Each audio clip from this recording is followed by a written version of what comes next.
Hey guys, it's the Friction here, or Tiger Tank 12, however you're gonna call me, I don't really care. And today we're gonna be taking a look at the Strv M4257. And today we're gonna be continuing my series that I've actually left off kind of unattended for a while, the best premium tanks and world tanks. And pretty much in this series I show off the premium tanks that I own in my garage, and I tell you guys if they're worth the money or if they are worth your time to unlock if there is an event going on like for DT44-100. Now, today we're going to be covering the Strv M4257, the very first Swedish tank in the game. And this is obviously a tier 6 tank. If you have never heard of this tank or never seen it, it's a tier 6 Swedish medium premium vehicle, which looks very, very similar to a French vehicle because of the AMX 13 turret that you have. You have the same turret on the AMX 1390 and the AMX 1375. Now, just a little bit of a difference there, but other than that, it's pretty much the same turret. What's very interesting about this tank at this tier, though, is its choice of armament. This tank is running a autoloading tier 6 75mm gun, and what a beast of a gun it is. We're going to be taking a look at the firepower, then the survivability, the mobility, the concealment and spotting, and afterwards we will compare them to three, or pretty much to two other premium vehicles at its same tier, and obviously in the same category, medium tank. And we're going to be just pointing out the strengths of this vehicle and the weaknesses, just so you guys know maybe when it's on sale again. In Christmas probably will be the next sale, if you want to pick it up or if you want to skip this tank. It's maybe a little bit too late since this tank has been around for a while now, but I'm just going to be trying to cover as many premium tanks as I own, just so you guys know what you can expect of these tanks. So, the very first thing is firepower.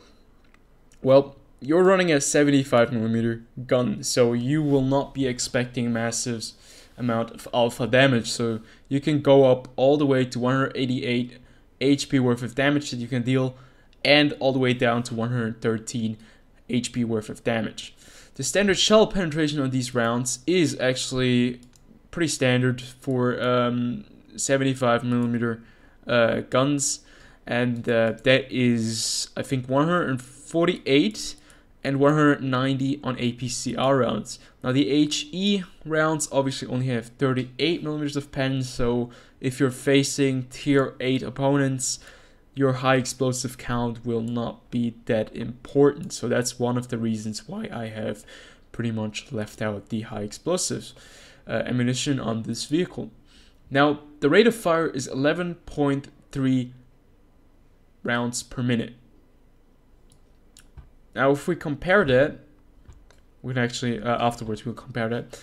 11.3 rounds per minute. This is with the improved ventilation, which allows me to have a better skilled crew, and with no Brothers in Arms and any other premium consumables. The turret traverse speed with 34.13 degrees per second is not that bad, but it's also not in the top league.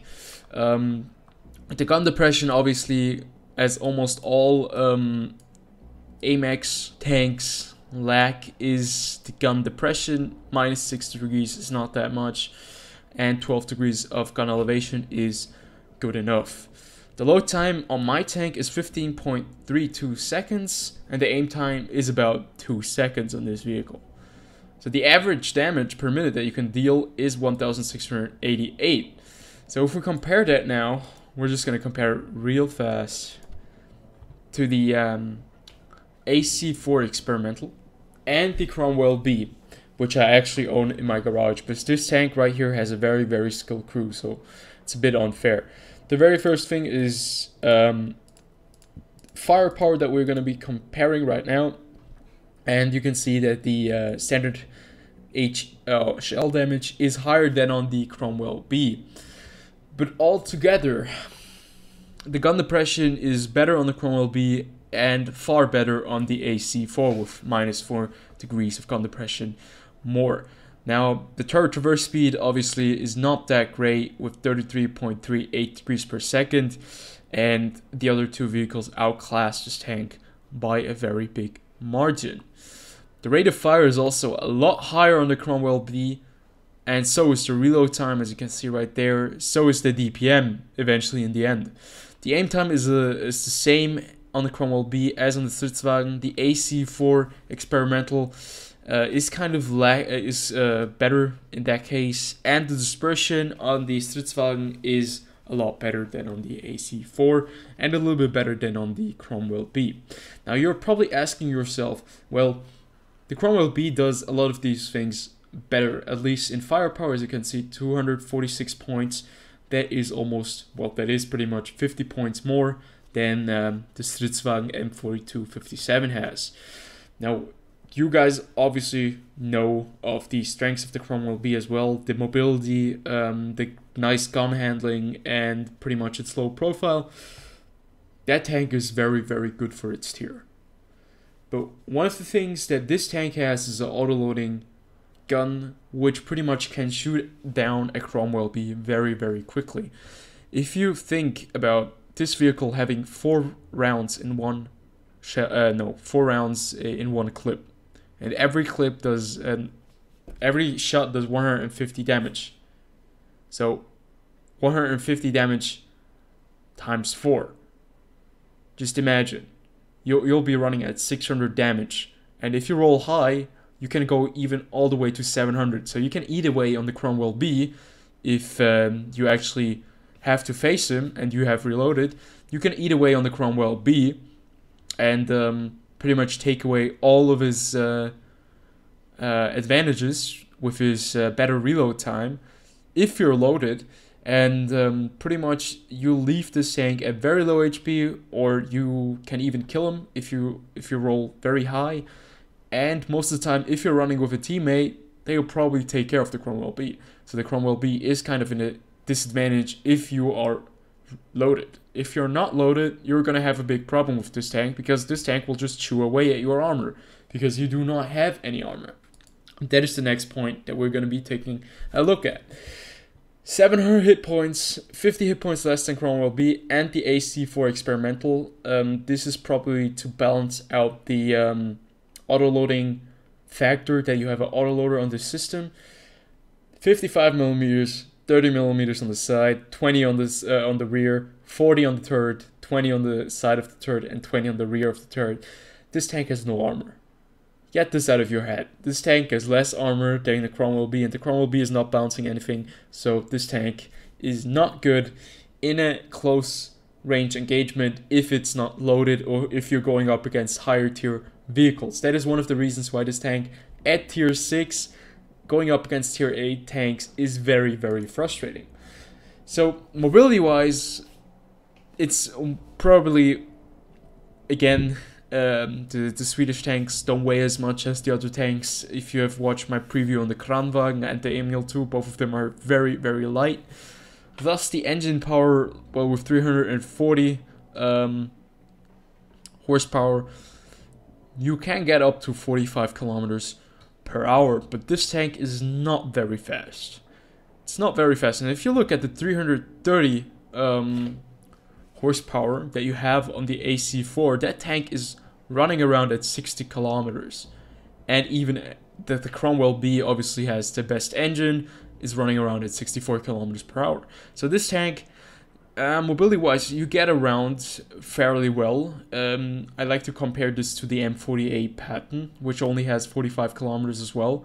It's fairly slow for a medium tank if you compare it to the other medium tanks, but if you're running around the map, guns blazing, the Cromwell B is probably the better option. But this tank right here with the autoloader and with 45 kilometers per hour, you're able to get around quite nicely, but you do not have the same mobility as the Cromwell B or the AC4 experimental. As you can see, the traverse speed is not bad, but it's not as good as both these tanks, and it's a lot worse than the Cromwell B with 52 degrees per second.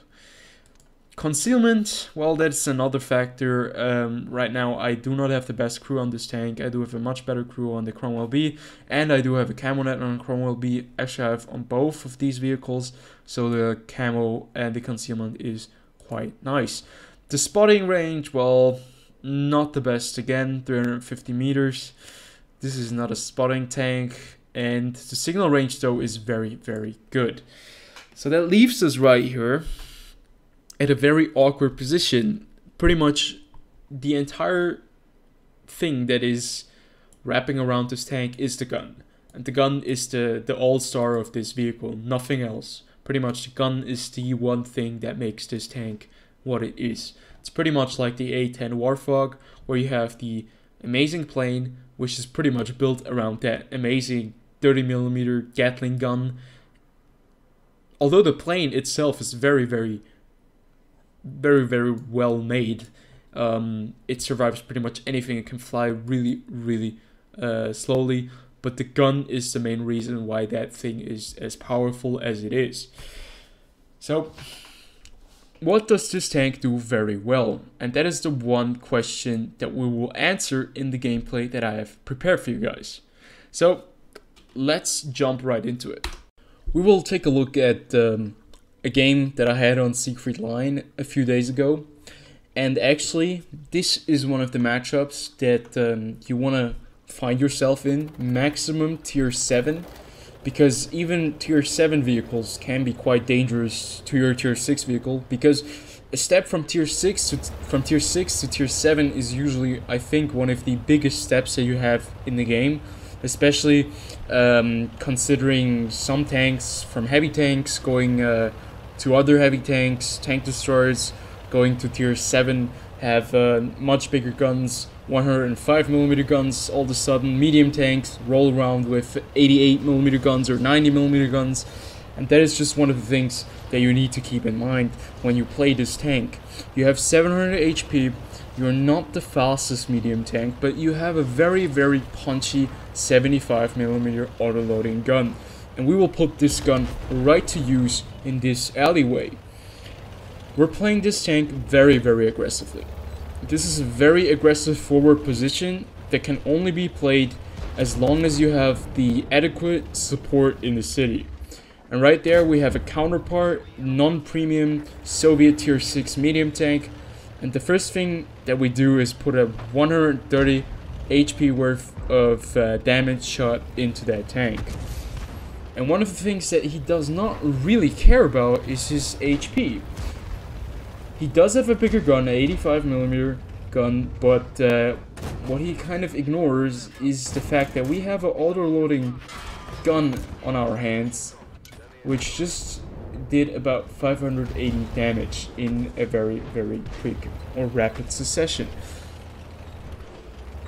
But what you notice down there is that we have lost about 170 HP, 162 HP on our tank.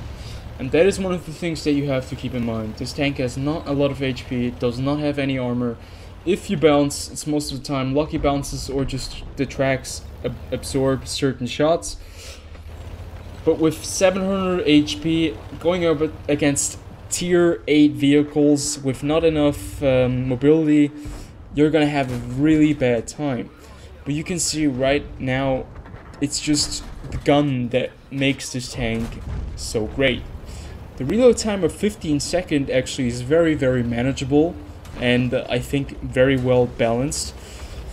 Also with the gun you can engage tier 6, other tier 6 medium tanks, or even tier 7 heavy tanks if you can get their side armor or the rear, and that is pretty much where this tank excels at. If you get the weak side armor or the weak rear armor of the enemy tank, as you can see right here, we actually flank the IS, and the IS has no chance to even engage us right there. We take out the OHO because he was about to shoot us, the ONI, excuse me, and the IS has lost about 400 HP to us.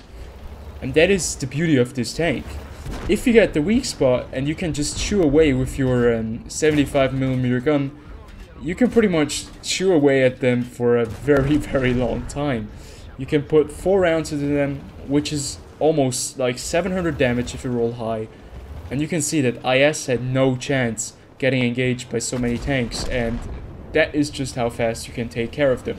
Now, an auto-loading tank is nothing new to World of Tanks, but an auto-loading system at tier 6, a tier 6 medium tank that has an autoloader, that has not been seen very often. I think this is the first medium tank that has an autoloader at tier 6. I'm not sure if the Skoda T25 has an autoloading gun.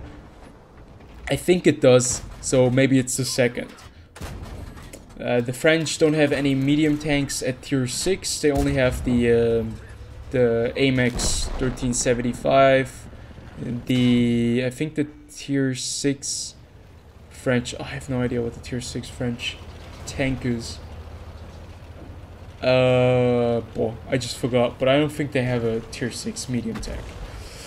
So we have a T1 heavy tank pretty much attacking us, and right here, this is a spot you don't want to be in, and that is going up against a heavy tank that does have a lot of HP, but that just can take a lot of hits. And you can see right there, we were able to take him out. We did about 500 damage, but he was still able to chew away so much HP from us. We had like, I think, 400 HP, and he chewed away 150 HP. And that is the HP that you need to preserve, especially in these situations. We are already up to 2,614 damage, and I think the Czech Skoda T25 is an autoloader tank. And another thing that you have to keep in mind with this vehicle is definitely the artillery. Do not get hit by artillery because of the armor. You have no armor at all. 55mm is not enough to withstand anything, and high explosive shells are your big enemy. Any tank that is running a derp gun will probably aim their turrets at you because you do not have a lot of armor. And also, with your 4 rounds in one clip, you're quite a dangerous target to a KV2. If you imagine a KV2 has about 860 HP, you can shave off about 600, that is pretty much 80% of its HP. Right there we have an AFK T29, and you can just see how nicely you can wear down a tier 7 heavy tank on its side armor. Now, this was actually a misplay. I was kind of greedy, and I expected the Tiger P to follow me so we could actually go on their cap, kill the artillery, kill the T29, and then eventually engage the E25. The E25 had other plans, and because I was not able to shoot the E25, I actually decided to go on and shoot the T29. As you can see right here, we have pretty much no problem penetrating that tank, and we do about, I don't know, I think 700 damage to that T29, and we take him out. So, E25 at 5 kills and I'm at 5 kills, but I'm only at 141 HP. The E25 is almost full HP, or has half of the HP, and you can see right there that we get taken out by the E25. But 28 hits, as you can see in this tank, if you're playing a game at tier 6 and you're able to not get shot at very often, you can just pump away your clips one by one by one. 148mm of pen is not a lot if you're going up against tier 8 vehicles or even tier 7 vehicles, certain tier 7s. For example, the Tiger P or the IS, if you're trying to frontally pen these tanks, it's going to be really difficult, especially on the Oni. You can pretty much forget that.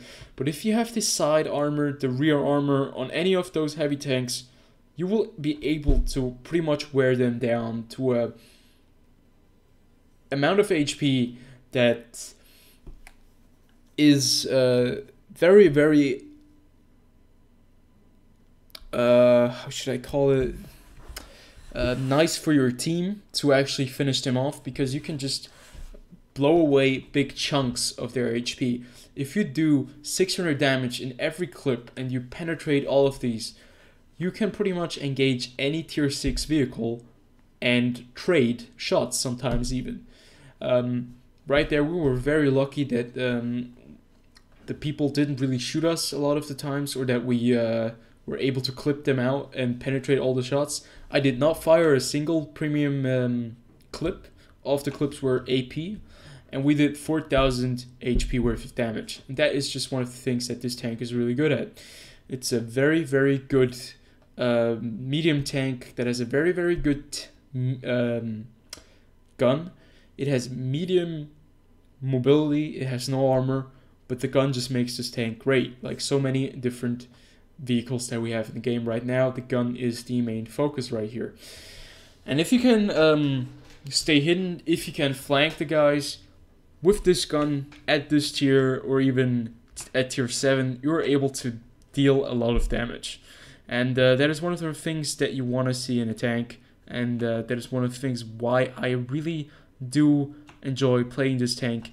It's so much fun, the gun handling is great, mobility wise you're getting around at a moderate speed. Armor wise you have no armor, so a lot of the games end fairly quickly, but still, if you manage to play it smart and use your team and actually help your team,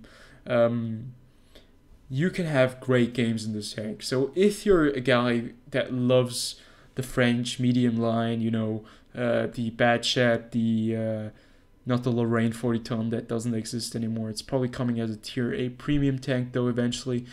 I meant the Bad Chat 25 AP version. You will probably like this tank as well, because at its tier, it is amazing. At tier 7 or tier 8, it gets a little bit more difficult, but if that's your thing, I think you should definitely pick this tank up once it is being sold again. In Christmas probably it will be sold again, and or once the Swedish tank line will be released, probably they'll sell this tank as well, just to put that out again so you can train your crews. And I definitely really enjoy this tank. So I would really like to hear your opinion on this vehicle and the Swedish tech tree as well. And until then, I'll see you guys on the next video.